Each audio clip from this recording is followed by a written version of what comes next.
Hey guys, this story is for my divine feminine who have been on a twin flame journey. And this is going to resonate with you guys. I want to share this because this helped me heal. This helped me confront some of the things that I experienced in my journey that revealed to me how much I abandoned myself and what I put up with to to chase my counterpart, which then led me to seeing that I was abandoning myself, I was rejecting myself, and I was not choosing myself. So, if you are uh, still chasing your runner, the divine masculine, in a twin flame journey, uh, I encourage you to stop, and I encourage you to look within. This is this journey, this twin flame framework or blueprint. It was and is meant for you to find yourself, to see that you have been abandoning yourself and putting your twin up on a pedestal. You have been prioritizing them and deprioritizing yourself. And so the experience that the behavior that you're experiencing from your counterpart is just a reflection of your behavior towards yourself. And when you come to that realization that the twin flame journey, the twin flame framework or blueprint is meant for you to recognize this, for you to wake up and see that you are seeking love externally versus internally. It's divine guidance to have you look at yourself and to show that the love that you seek externally is within you. That the journey is for you to find alignment with you, to find security, safety, stability within yourself.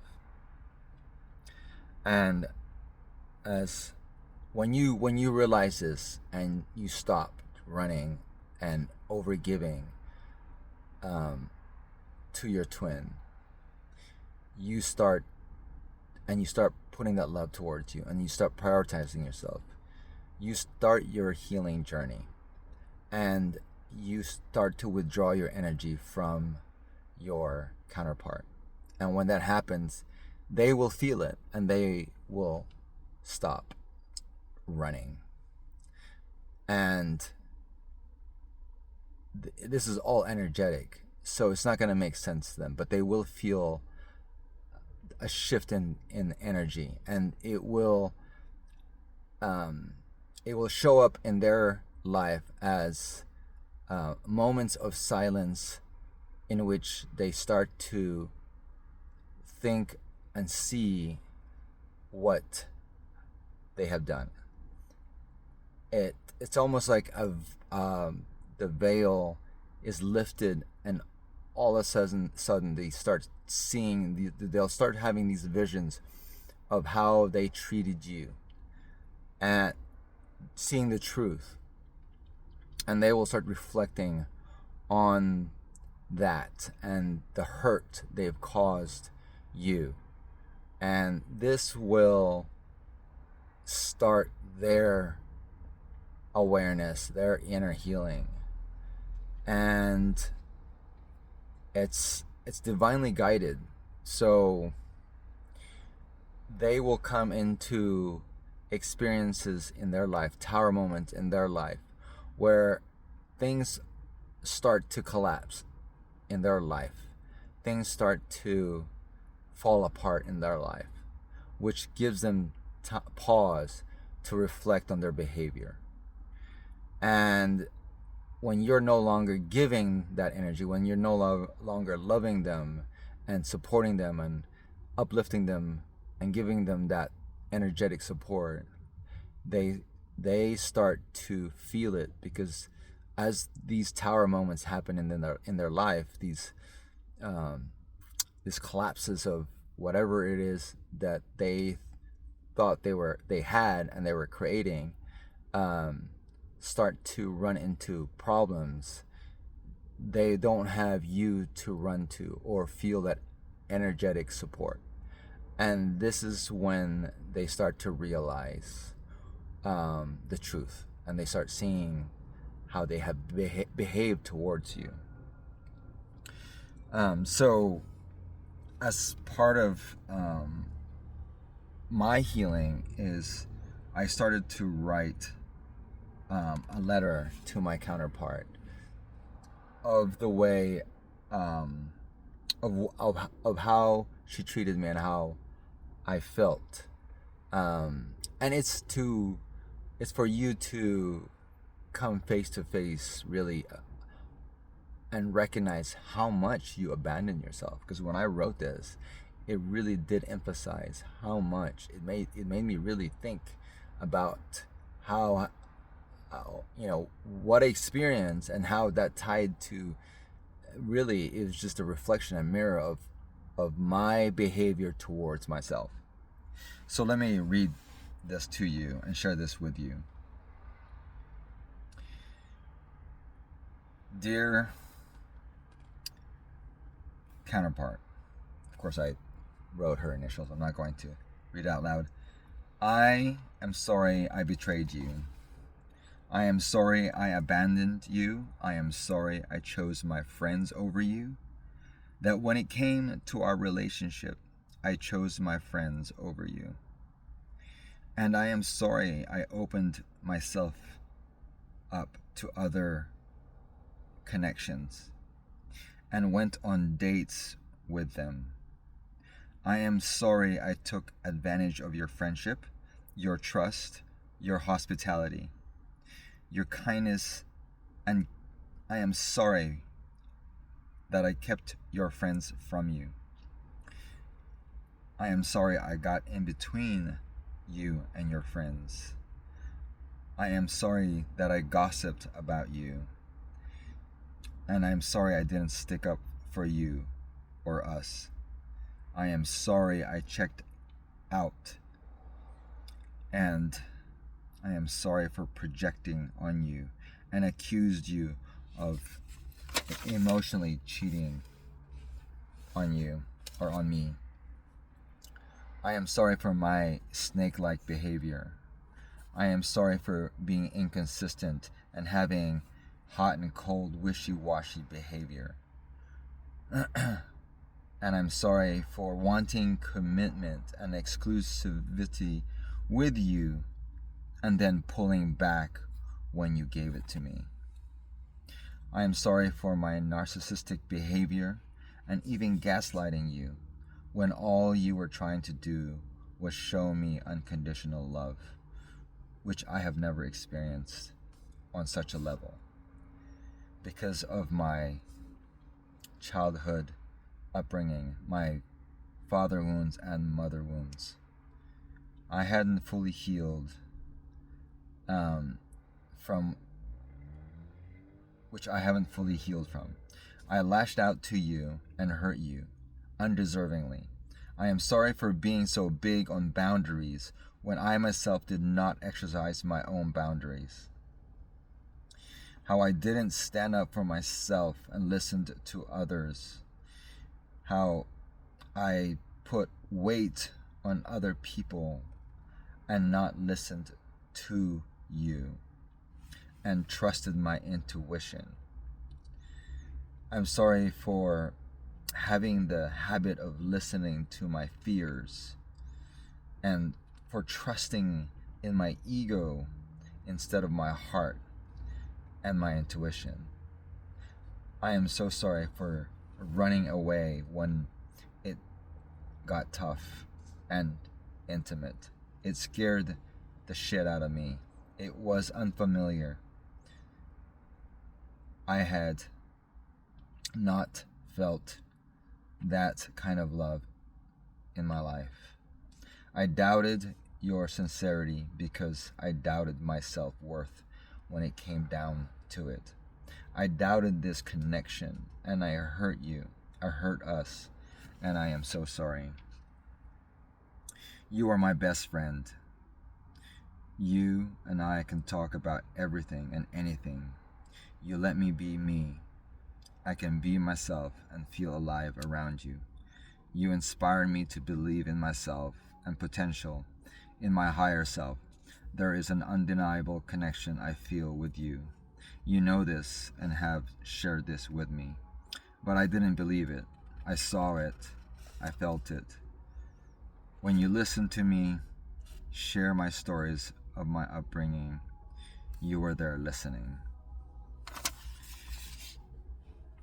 So there's more that I wrote, but it helped me identify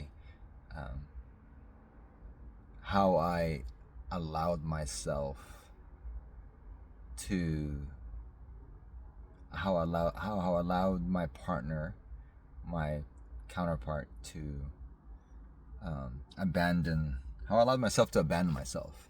That's what I want to say. But it really did help me identify the things that I need to work on. And that's the reason why I'm sharing this with you guys, is because it helps to write it down as a letter that I feel I may not receive, but I have to give it to myself. So you have to give it to yourself. You have to face those wounds, those experiences, those negative experiences that you felt in this journey, and you have to face them and acknowledge that these behaviors were what you allowed to happen to you, because it takes two, and we put ourselves in that situation that we have to own.